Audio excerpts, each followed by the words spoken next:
Hi everyone, I'm Tally, this is Farrell, and we are bored of it. And welcome to our review of Rococo Deluxe, which is for 1 to 5 players.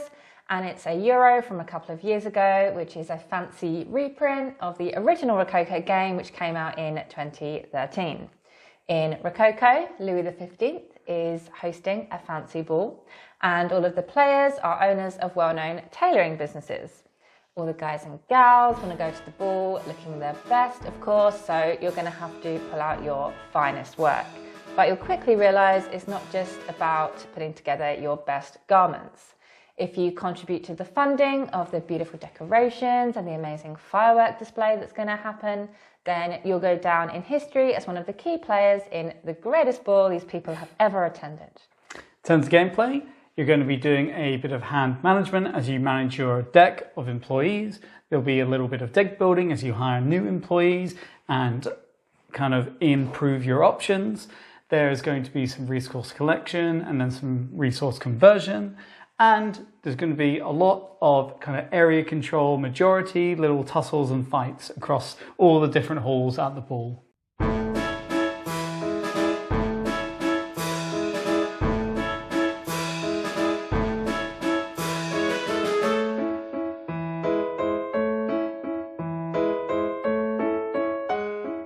In Rococo, there are 3 types of employees: apprentices, journeymen, and masters. The better trained they are, the more actions are available to them. Each employee is represented by a card, and for the most part, they'll have a little bonus on them that can be taken after you've used the employee for their main action. In a little twist, the less trained they are, the better their bonuses. Each round, you'll take 3 cards from your deck, and that will form your hand for the rest of the round. In Rococo, on your turn, you'll play an employee card, and you'll take a single action with that employee. Then, if you want, you will do the employee's bonus action, which might well be to do another action. Now, there are 6 actions you can do in Rococo, and they are as follows. You could gain the Queen's favour, which will give you some money and allow you to become the first player in turn order next round. You could gather resources, which allows you to take a resource tile. You could tailor a garment, which allows you to turn in those resource tiles and other resources you have, like thread and lace, to create a garment.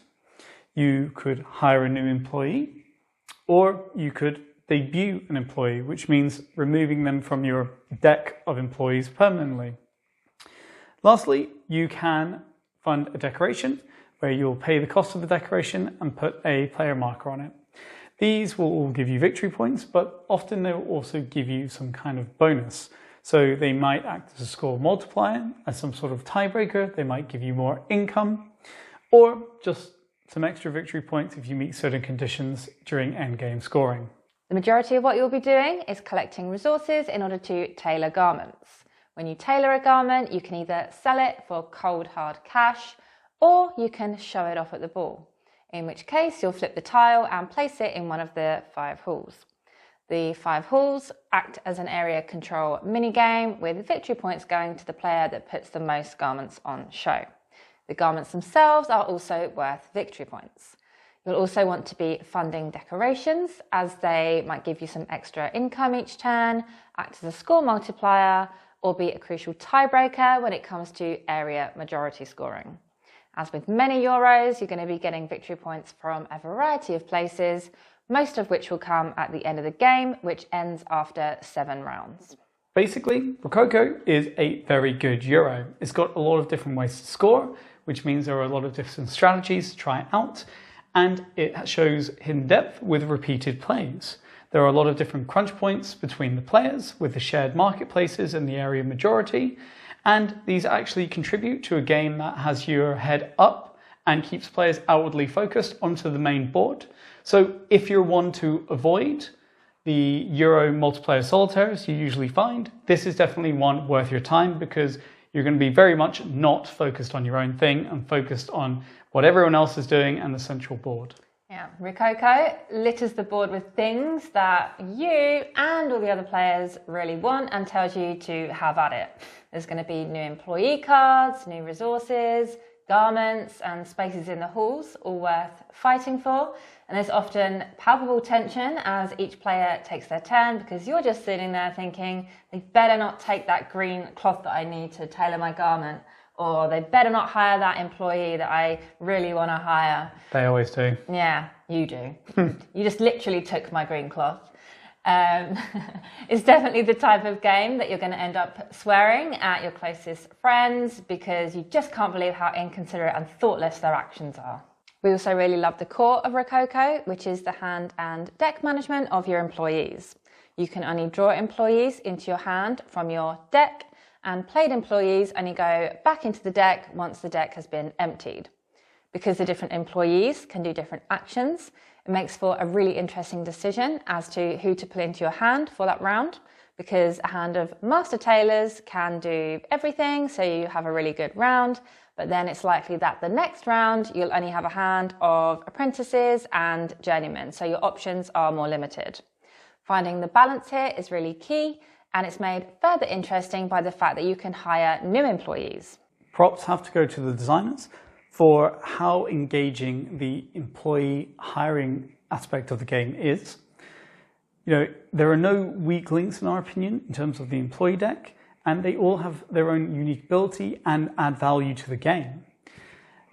It's also really fun as you hire your own employees, because it allows players to almost create asymmetric decks of employees, and it's going to give them abilities other players don't have, and kind of give them a little edge in the game that no one else can do. Even better, it's going to add to the replayability. And speaking of that, one thing that you'll discover as you keep replaying Rococo is this employee deck allows you, or the employees you can hire, will allow you to build long-term strategies into the games, because a lot of the cards coming out later are going to pay off if you've been working towards them for the whole game, particularly the ones that give endgame scoring. So as you replay, this is actually giving more depth to Rococo and expanding how the game is played. The last thing is that it's such a smart design choice to allow players to instantly use the employee card they just hired in the same turn, because it creates a drive for people to hire, because you're getting an extra turn and you're also increasing the quality of your deck for the rest of the game. It's just such a nice way that is going to turn players in that direction to get new abilities, to engage with aspects of the game they might otherwise not. Moving on to the main board, we really enjoy the push-pull of the different halls and all of the enticing options that Rococo gives you. Some spaces will give you a bonus when you send someone to the ball, but they're in less prestigious halls. Other spaces can only have garments created by a master tailor placed onto them, but because you have limited master tailors, it will then be at the expense of doing something else with them, such as hiring a new employee that round, which only master tailors can do. This is really masterful design, because you never quite feel like you're taking a wasted action, but you also always feel like you could be doing more, and the entire time there's plenty of interesting options available to you. The biggest problem with Rococo Deluxe, and the elephant which will always be in the room when anyone talks about this game, is the price. The original is out of print, so unless you're going to go to the second-hand market, this is your only option. The cheapest we've seen it go for is probably going to be around $120, which is a lot of money. And yes, it's a luxurious production. You have wonderful components, you have beautiful artwork, you have top graphic design, but you could get a lot more for that money, particularly considering the type of game it is. You know, first of all, it's an above average Euro, but it's just kind of a Euro, where for the same price you could get 3 separately good Euros, or people are usually spending this kind of money on big box epic experiences or maybe lifestyle games, not 10-year-old Euros. So that's something you have to ask yourself. And also arguably what you get in this box isn't as much as you get for a similar price in other Eagle Griffin productions like the Vital Lacerda games. We mean that in terms of the amount of components rather than any quality differences. On top of the production though, you do get the expansions and mini expansions that have been released for Rococo in the box with Rococo Deluxe. So in terms of the mini expansions, there are a few, and they're just going to add some new types of cloth, and so new varieties, not new colors, but just the mix up of what you get on them. And there's also going to be new types of garments, some which might provide you with bonus actions when you tailor them, others which will give you instant points rather than points at the end of the game based on how well you've met the certain condition. Say if you get a point for every pink frock you've made so far. Now, we found the cloth a little bit more interesting. It just kind of spices up the variety and the options available to you when you're tailoring. And the new garments themselves, they're fine. They're just more situational. We found that obviously if one that gives you points for how much you've done on something comes out in the first 2 or 3 rounds, you're not going to have a lot of people in the halls. It's going to be worthless, going to be ignored by other players. So it just really depends. But we've thrown all this in from basically our first game. It just kind of goes in seamlessly, part of the game to us. The biggest expansion included is the jewellery box expansion, which does 2 things. Firstly, it gives you the option to rent out jewellery at the exact moment you tailor your garment. It costs money, but if you match the colour of your garment to the colour of the jewellery, you'll get a free resource, and regardless of the matching, the jewellery will give you some income and some victory points. The second is a little mini game where you'll get to upgrade your apprentices and journeymen to the next level of employee once you meet certain conditions.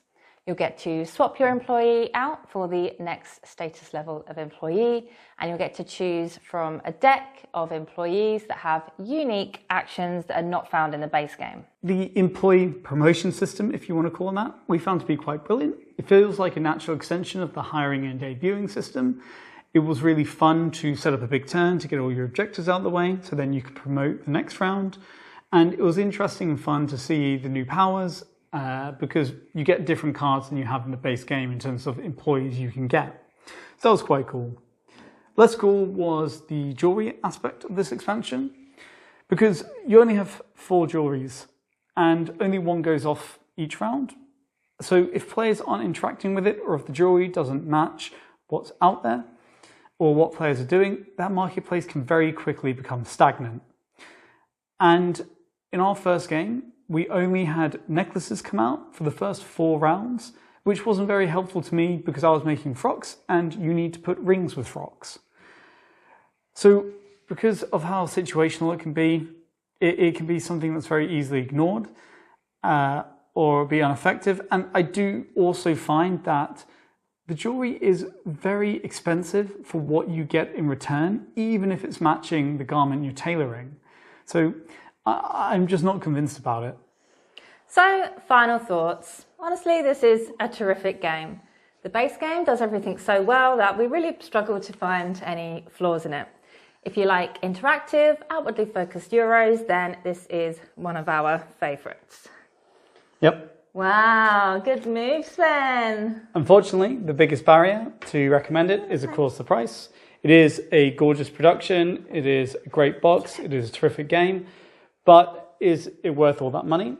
And particularly because it comes with the mini expansions and the expansions, which is a selling point, but they weren't huge hits with us. They don't feel necessary for the game. I don't think they substantially improve it. I think a lot of people will probably prefer just playing the base game without the expansions. So, you know, there's something you have to consider and weigh out if this is something you're thinking about. But that was our review of Rococo Deluxe Edition.